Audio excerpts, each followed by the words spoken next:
Hello, individuals! It has been a long journey in the game of the decade. Not longer. Okay.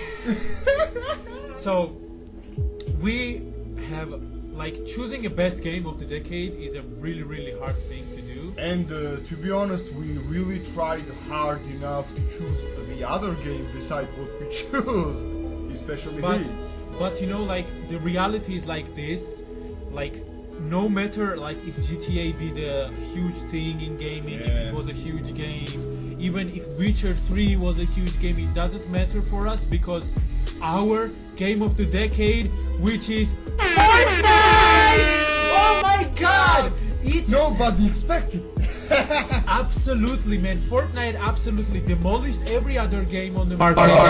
Yes! It absolutely melted the competition. It brought so many new things to the online gaming itself. Gotcha, bitch!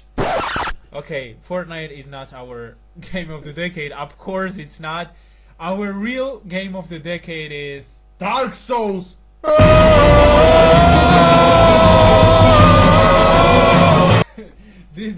This is music of one of the bosses, which I don't remember which one it is.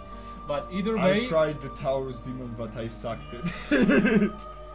Okay, so basically now we're gonna talk about why Dark Souls is the best game of the decade. Decade-defining masterpiece! Absolutely. We'll start with how we got introduced with the game. Starting with me because I was the first one to be introduced to get the it. game. Yeah. And I remember vividly entrance exam time in the university, and hard times. Yeah, hard times. I was super busy on my life and who gave me studying shit, you know. Yeah. And not that I was getting late or something. So basically, I was really busy with studying, and I was studying at the school, and when I got home I was studying once more, and after I finished all that I was playing Dark Souls and suffering once more at that day. Yeah, that's a perfect life.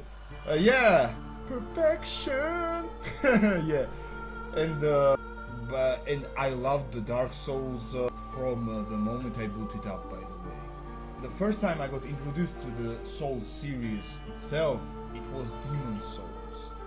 And Demon Souls, I just randomly, I remember this shit that I just came across one IGN review or something of Demon Souls, and I listened to it, and when the gameplay, the atmosphere seemed so unique, so interesting. And when they said it was a hard game, by the way, it was the first game I ever heard the reviewer say that it's hard, it's super difficult, and one of its primary function, you know. Yeah, that's what the game sells for. It's hard. Yeah. Yeah, it will bust your balls, but if you master it, it will bust your nut. So basically, I got introduced to Demon Souls, and when I played the Demon Souls, I was really bad at it. I came to the second boss. When I defeated the second boss, I thought I was God. I was transcending the reality itself. Like that. But then again, I realized that game was really hard. It was like life, basically. And after I just gave this game to my friend, and he finished it. And I was really disappointed with myself, and I felt a little pee-pee syndrome on my face. I'm pretty sure he cheated though. No, he didn't. He's hardcore in that kind of stuff. Basically, after that, once the Dark Souls trailer dropped, I was super hyped. It seemed like a logical progression and improvement on all fronts that Demon Souls brought to the table. And when I looked at the Dark Souls trailer, it got me so pumped. I mean, I just remember the music and everything was there, and this iconic line, "Prepare to die." What other game sells itself like this? Not. That's super rare, actually. Yeah. And it was one of the reasons Dark Souls stood up about the competition, because if you remember, that year was crowded as fuck with huge releases like yeah, Skyrim, Saints Row Of 3 course. and stuff like that. And above all else, Dark Souls managed to stood up and as a unique experience that I frankly thought that gaming audience would forget about soon enough after they finished the game, but no, not really. It spawned countless memes. It proved itself to be very, very influential. And most in the importantly, sphere. it's from the genre itself. Yes, We have yes. these Souls-like games that a lot of developers make these days, and I'm looking forward to those games because those are actually unique games with their own unique stories and stuff. I love the game itself, but at first my experience with it was absolutely, let's say, Not not good. so. Not good. Yeah. Yeah. So basically, when I first played the game, it was absolutely a horrible experience for me. Like I played, I died instantly. I died a lot of times.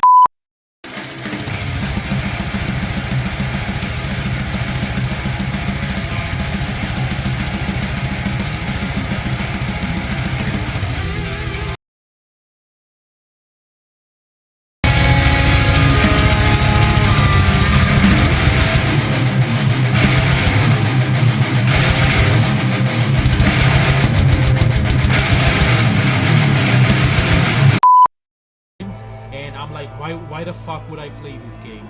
Like I remember reaching exactly like a second boss, or like I think it was Taurus Demon. Oh. Yeah, basically. So when I saw that you have to run from a bonfire to this boss, every time he would kill you, that was like fuck this game for me. There was no checkpoint system, there was nothing, and I legit thought that the game was fucking broken. Not. Yeah, I thought like the game itself was absolutely broken and it was made just to fuck with you. The developers didn't even put effort in it, but oh my god, I was wrong. I swear to god. After like some time, maybe a year, like I actually took an year to get into this game or something like that. Like after you completed it, I think it was like your fault. Let's say I blame you for Yeah, me because to I start again. wouldn't shut up about it, and it was the time there when I didn't see much YouTubers or anyone hyping that game up to be as good as it was, to be honest. Absolutely. And for a time, I mean, everybody thought that it was amazing, even, but nobody says, "Oh, it's like game changing or something." But it truly That's came the out thing. to I be. swear. I think it blew up after Yeah. it came out. Like when it Yeah. came out, the year, like it was made. You know, like everyone played it. I was honestly surprised once they announced the sequel because I thought that it wouldn't sell that much.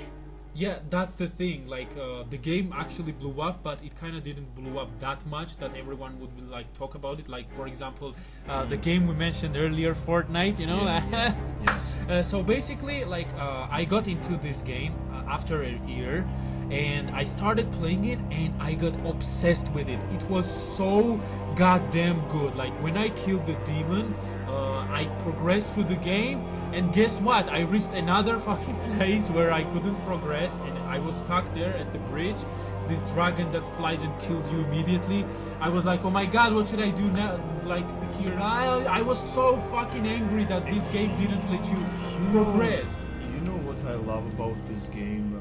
This game has like this such an amazing atmosphere that I remember like booting it up, and from moment go when I started playing, when I took some steps, I was immediately hooked.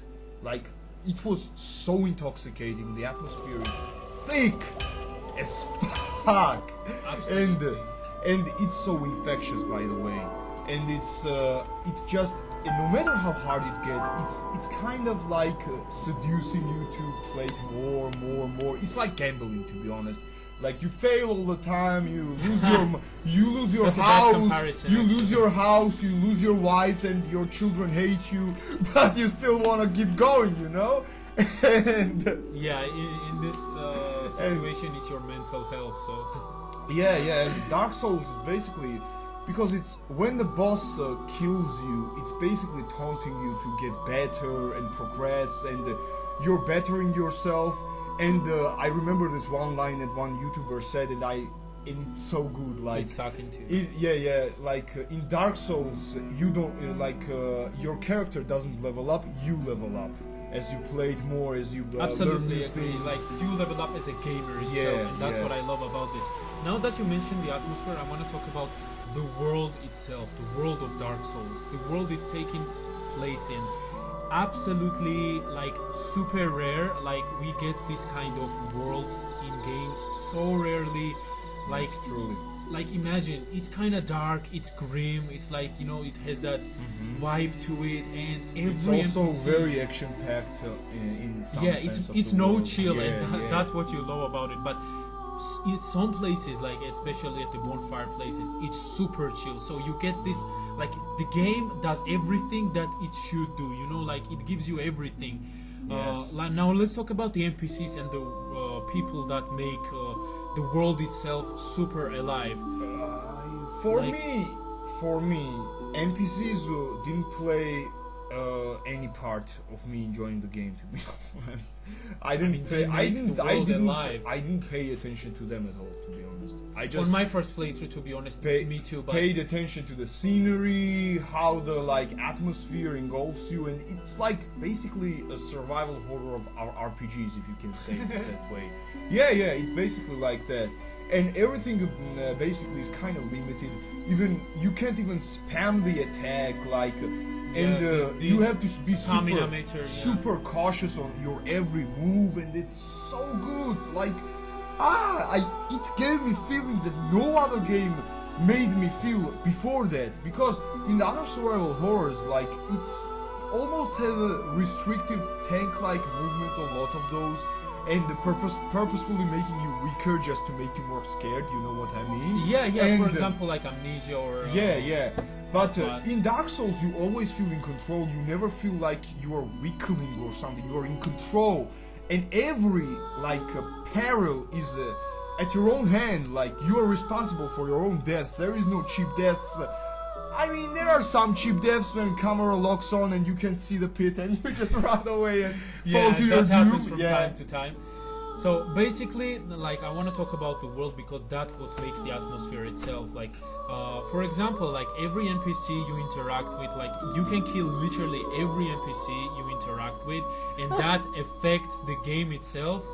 By the way, I remember I always play this kinds of games very like pacifistic type of way. You know, I'm really chill and cool with all the people, but in Dark Souls I was desperate, and once I saw the merchant and what he was selling, I had an idea. Oh, when I kill him, he will drop he will everything? drop all the loot.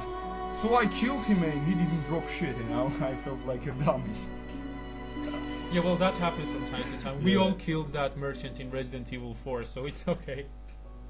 Didn't you? I mean, yeah, just because my friend like lied to me, and if you like draw a weapon to him, it triggers some kind of boss fight or something against him, and I like barely survived and barely killed that guy. Fucking piece of shit, liar, rot in hell, you piece of shit, for lying to me, you lying sack of shit. You're talking about drug addict? So yeah, let's not still talk about him. Yeah, whatever. So basically, how Dark Souls revolutionized the gaming itself. Now, we talked about that it brought a whole new genre to the gaming, but also the gameplay itself. What this genre is, the gameplay.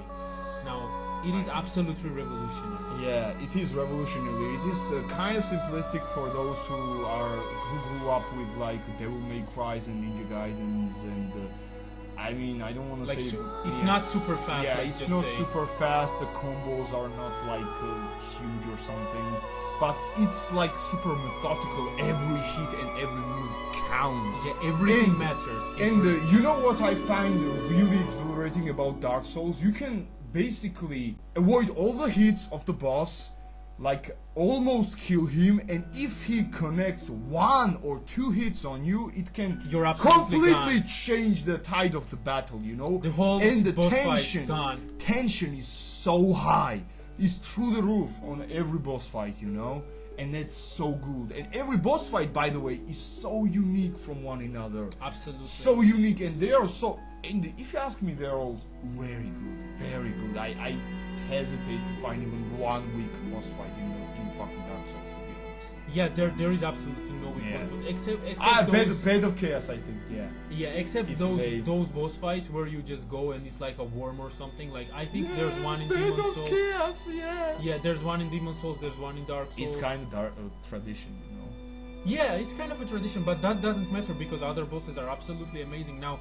And what's amazing about the game also, like the weapons and the armor, the fashion souls, if you mention, like the fashion in this game is absolutely amazing. And Yeah. and like I can't even describe how awesome it is. And the way you get those weapons and armor, like they all matter. They are all in the places they should be. And you know what I love also about the items stat-wise? There is no, at least I can't remember any overpowered weapon or armor that beats out all the other armors. Because if something has a really high poison, high defense, it's really heavy, Yeah. and you kind of can't even if you max out your character, you physically can't wear those armors and roll around like really freely and stuff like that, like on the lighter armors. Yeah, absolutely. You know? Like it makes sense. It's like kind of leaning Yeah. towards the reality. Like Yeah, it's like rock paper scissors. It's not like the one thing is better than the other, all the other things. It's like the set of tools, and some situation requires you to use some tools, and some situation requires to use the other tools, and that's it. Yeah, the game is absolutely like revolutionized the gaming itself. It brought so many news to the gaming. It will bring a lot of new games to the gaming universe, and we'll see how Dark Souls future will be in the future of gaming. Well, I think there will be no more Dark Souls game, but we're absolutely getting a lot of new games from Software, the developers of Dark Souls. Which is kind of sad because super hyped. No. I'm super hyped on Sekiro, on Bloodborne. I never played those. Yeah, I'm sadly. super hyped on Sekiro especially. And I think that I would actually not agree with you. I think that they're done with Dark Souls and they should move on and create other IPs and other nice properties. I'm super hyped about. Did you hear about the game that? The Game of Thrones writer and the Hidetaka Miyazaki are yeah, I coming up? actually heard about that. I'm super hyped on that shit, by the way. That Yeah, shit's gonna be let's see bomb. what's gonna come out Yeah. of that, because I'm super if that actually turns out to be true and like it happens, then it's probably gonna be one of, if not the best game one of the the best, year game or of the year. decade, Yeah, maybe yeah. decade, because we don't know. Those two are like prolific writers, and they create some amazing worlds. And as we are fan of both like Dark Souls and Game of Thrones, like we're super stoked about it. I think everyone at should least. be. Everyone who's into Dark Souls and Game of Thrones would be hyped about it, and like we'll see what happens. Like, so yeah, that has been our review of Dark Souls. And what was your If you favorite? haven't played it yet because like the huge difficulty turns you off or something like that, grab a friend or grab a guide, and you'll have a one. It's by the way one of those games that you will really enjoy playing with a friend, or online or offline, like playing it together, like beating the single player together. It will be one of the best gaming experiences in your life. Trust me, you won't have anything like this in your life. Okay, yeah, that has been our overview and our best game of the decade. Let us know which one is your favorite game of the decade. Write down in the comments and we'll discuss about your favorite game of the decade. If you like the video, like the video and subscribe to the channel, and we'll see you in the next part of our individual adventures. Yeah, praise the sun, individuals. We out.